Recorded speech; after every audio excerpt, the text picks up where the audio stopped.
I'm Riley Scott, and it is time for Coffee with Champions. So my champion today is Lisa Rosendahl. Hello. Hi, Thanks for being here. thanks. I am intrigued by what you have in front of you here from the broken mug. What are you drinking? A caramel apple chai. I love It's a type chai. of tea, right? Yes. You have a fascinating story, and we're going to be digging Oh, into that in just a couple oh. of minutes. But I am curious because where did you grow up? I grew up in Norfolk. Oh, in Norfolk. Okay, Yeah. so you're a native Nebraska girl. Yes. When I moved to Nebraska, I found out that it's a state law that you have to cheer for the Huskers. So, Uh, um, do you Vincent, break the law? Vincent might want to take this part out. I am not a huge Husker fan. I am not a football fan. I Oh my love a God. rebel. I love a rebel. That's all good. And I just, um, it's not that I don't care. It's just like it. Just not your I thing. don't understand the excitement. The hoopla. Yeah, the hoopla. Yeah. Well, you work with CASA, and so Mhm. you work with kids that are in the court system through no fault of their own. Yep. And that's going to be a difficult job sometimes. You must see some pretty awful things. Sometimes, but then when we're working with the children, and when I get to work with the volunteers, because I am the volunteers from the very start. Doing the recruiting, I do the interview, I train them, and working with them, and then sometimes I will help them Hmm. along with their cases until they're comfortable. Working with the volunteers, it's so much fun. I have such good friends that I've developed from it. And then again, we're working with children. I Hmm. have I've had a couple of cases of my own. So tell me a little bit about the first case you worked on with CASA. I had several children, and they were from out of town, and so we had to go and visit. And I was helping another new volunteer, so we were joining, and everything is very confidential. Even my husband never knows, but I would just kind of let him know that okay, I'm going to go see my casa kiddos, and he kind of knew where they lived, just so that if something would ever happen, he would know. And like I said, being with the kids, it's really hard being around the kids and not feeling what they feel. Like, being a kid, there would be times when I would come home and he would just be doing this going, what did you do?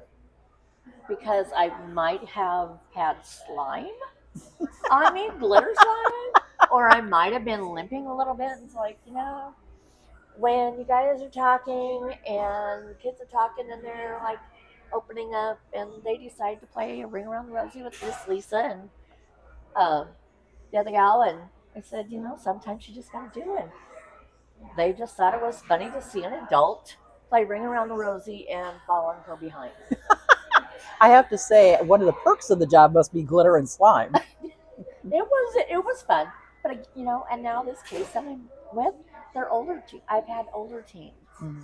Let's talk a little bit about your husband because there's an interesting story behind that. How you met and how the proposal came about. God, oh, Cornell. He is so easygoing. He puts up with a lot from me. Yeah, I was living up in Norfolk, and my daughter was gone, and it was the 1 year anniversary of the Twisters tornado, and Mm. so they were having a party out at the bar.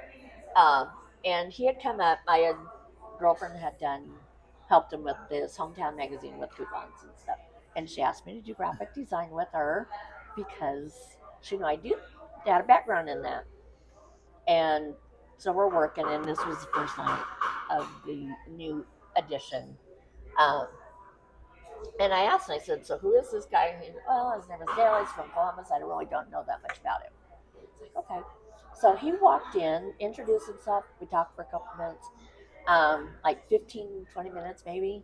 He went out to his car to get something, and it's like, dang. Um, and she's like, what? And I said, that guy's cute. Because we knew so many of the same people from different things, and I said okay, and then and we would do this after work every night for 4 or 5 nights, and by like the third night I said, you got to do something, and we got to hook up or meet up or do something so we have more time. And she's like, fine. I said, I think I'm gonna marry him. And she's like, okay, my first divorce had not been finalized. I said, but oh yeah. I said, that's it. When you know, And you know. yeah. And so we went out. I came down to Columbus. We went out that night. Um, and it stormed horribly. So he didn't want me driving back to Norfolk in the storm. So I stayed at his house. Um, met his son very quickly, but we sat up all night. We have, it's my house now too, but there's skylights, and so we would kind of watch the storm. That sounds And like fun, yeah, actually. yeah, and it was neat. We talked all night. Um, and yeah, I went the next morning when I went home. I said, called her and I said, I am going to marry him. 5 years to the date of that night, we got married. Very Yeah, nice. so I mean, we dated. It was 5 years. Him and my daughter Allie. Allie, I think, was kindergarten or first grade, and they just matched. She was Dale's girl. He was her buddy. So it was just perfect, and we did all this, and I was like kind of getting antsy, going 5 years, I have this my daughter to think of. I got to make arrangements because it would be moving down, relocating to Columbus, of course. Hmm. And so finally, because we'd always worked on ads, I made this ad. It was a 2-for-1 ad, you know, 2-for-1 special. Marry Lisa, get a daughter free. That's And cool. I think I had snuck it in to one of the proofs, magazine proofs. And he just kind of read it, but and I think this had been the year before. I can't remember exactly, or a few months before. And he's like, okay, think about it. And then Christmas um, Day, he actually I was at his house, and he gone upstairs for something, and I'm just like, okay, before church, get Nancy, and then he comes down and kneels, did the kneeling. So yeah, The five box. years. Yeah, But okay, wait a minute, wait a minute. He said, "I'll think about it." I think that's what he said. He's like, okay, You are a woman but of great patience. yeah, and I think that kind of showed how strong we were going to be because we are very different. He is older; he's much older than I am. My stepson is closer in age to me, and he right away, my daughter Allie was his daughter. In fact, they are super close. Even right now, they are super close. Britton, my stepson, and I, super close to. He's an artist and living in New Orleans, and our daughter's in Atlanta, Georgia, and we're just good friends. Um, so that's just been kind of the way it is. He, I'm a little bit extra, as people know, just a little bit. A little wilder than he is. In He's the best more possible way. thoughtful. Huh? In the best possible Yeah, way. of course. And he's very patient. He kind of takes whatever crazy ideas I have and thinks about it. So yeah, everything kind of worked out that way. I want to talk a little bit about you as you were growing up because you had said in your interview that you were very shy and very withdrawn, and that especially when you got into high school, it was not a happy time for you. hmm I was the youngest girl in a family of 8. Um, so was between 2 brothers. I was very very shy. Um, just that was the way I was. I was a leader, I was a writer, or whatever it was.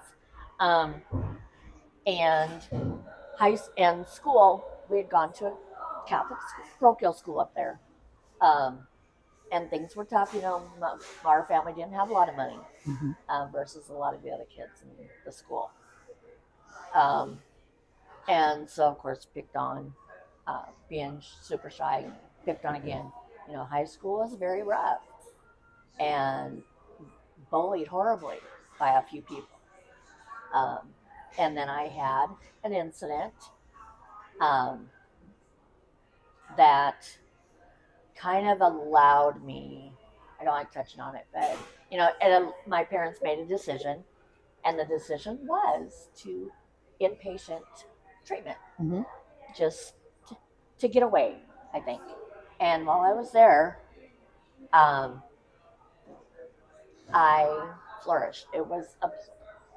It sounds crazy, but that's so.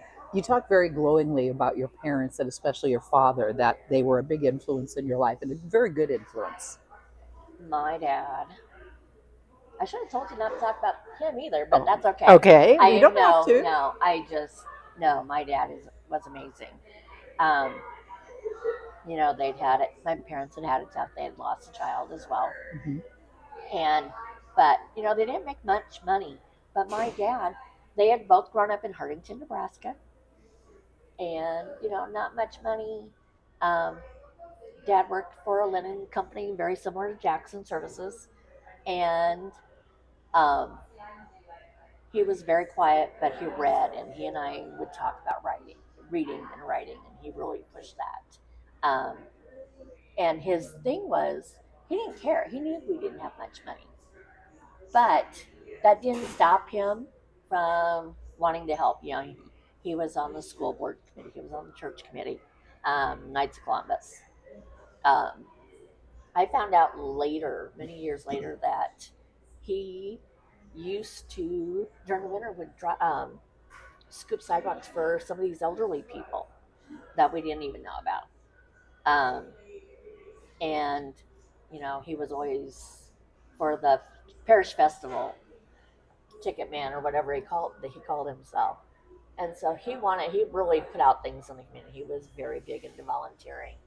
Um, And it obviously rubbed off on you, and I'm sure some of your siblings, that that's how you give back. You just do it quietly, but you do it. exactly, exactly. It wasn't for the limelight. It wasn't for any reward. You just did it. Um, and so after at his funeral, um, people would come up to me and this is what your dad did. He was a KC when he at his funeral. I don't know. He was a member of the Knights of Columbus, and he had Yes. been on the upper level the, Yes. and so I remember walking at his funeral under the swords, Yes. and one of my classmates, I guess, who was like a year or two ahead of me in school. He was standing there, and he broke the line and reached over and gave me a hug, and he was like crying. And then later he talked about how much dad meant to him because he had lost his dad so early. Hmm. When your father passed away, you wrote a poem. Mm-hmm. Yeah, he had been sick. He'd been in the hospital for several days, and when we knew it was getting towards the end, um, something just it was getting harder. And we had kind of that day had kind of said our goodbyes, knowing that the end was coming closer than we wanted.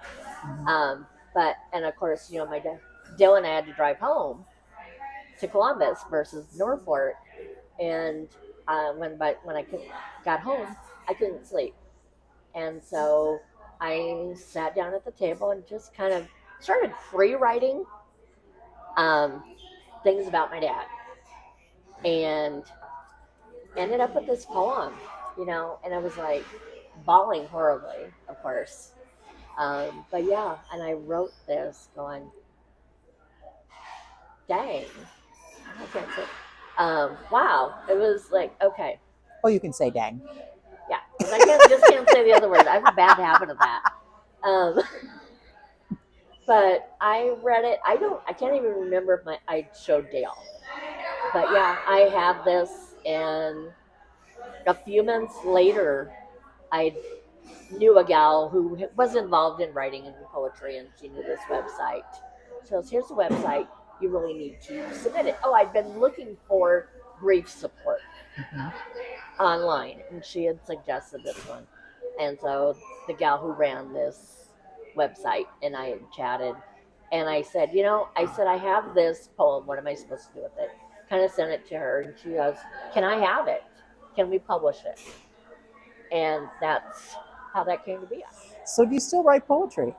I do some, yeah. I Have you it's ever thought about publishing? um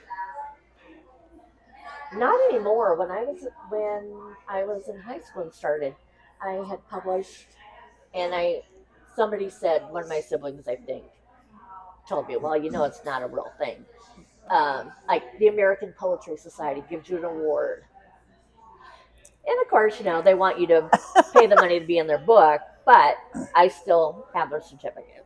Very nice. And I when I worked for the Arts Council and even with CASA, I have written articles for the Telegram. Mhm. So one of the little things that we like to have our champions do is sign their magazine copy. If you would like to do that, and you can just pick your color, Sharpie.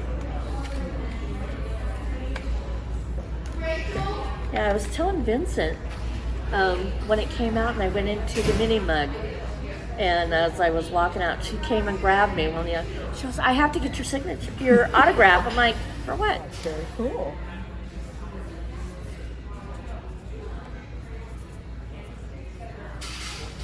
Love it. Beautifully done. Tell us a little bit about how things have changed for you since you've been a champion. If you had people come up to you and say, hey, I read this and I didn't know this about you. And It's kind of embarrassing. Yeah, I've had several people. And again, it's kind of strange. it's putting yourself out there. Yeah, and my supervisor is awesome, and she hadn't known anything about this, and I can't remember how she found out. I think I might have told her about it, and I let her read it. And she's like, "Oh, okay." It shows I wouldn't have been comfortable to put myself out there, but it was good, and because I had posted it on my Facebook page, some of my state CASA friends and colleagues read it, and I got the best response. We have a county court judge who is awesome, Judge Krotzel. Even in between hearings one day, we were sitting in the courtroom, and it was just several of us professionals just waiting and chat, and she brought it up and congratulated me. Nice. And this has been Coffee with Champions from the Broken Mug, and I'm Riley Scott. Thank you.